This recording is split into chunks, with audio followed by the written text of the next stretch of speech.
Guys, may unbox pala ko ulit.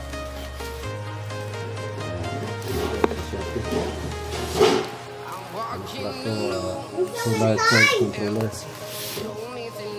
Open ko.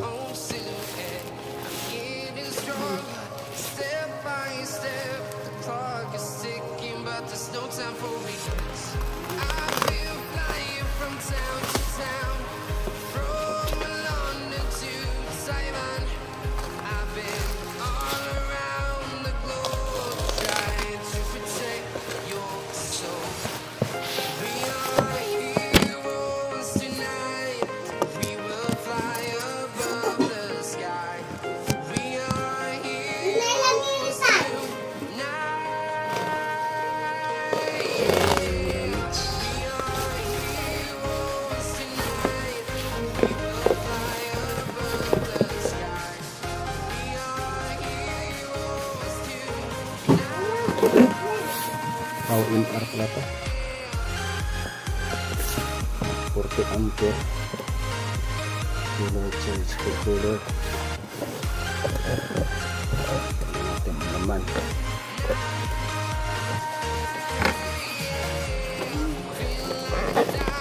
Maayos ang pagso. Okay. Okay naman. Maganda. Ayos siya. Okay. Talagang 3.5.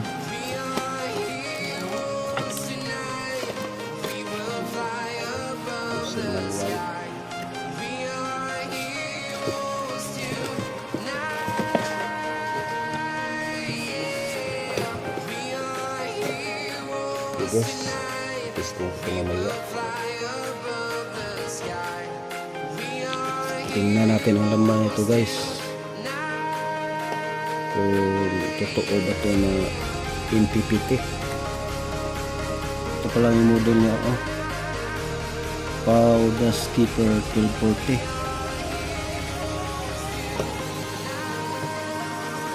Ito yung sa mga terminal dito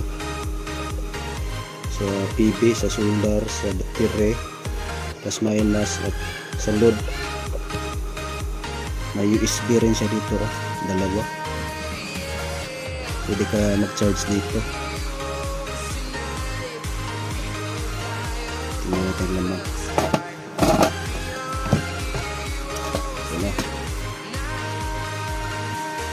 Okay ang laman niya. May ilang kapasitor, dalawa sa input na 100 volts 680 microfarad, dalawa. At sa out naman niya ay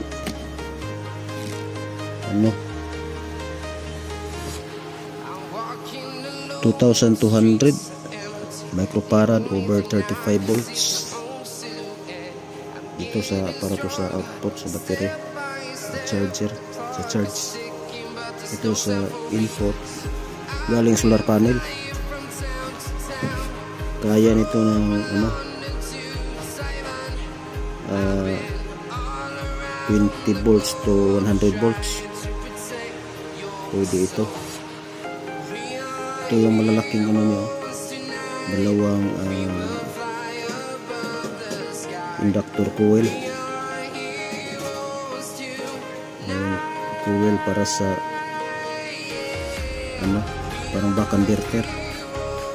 Dalawa. Malaki ang coil niya. Ito papunta sa display to. Ito yung board sa display at sa board sa USB charging. So maayos naman to. Ito yung mga niya sa ilalim mo, mga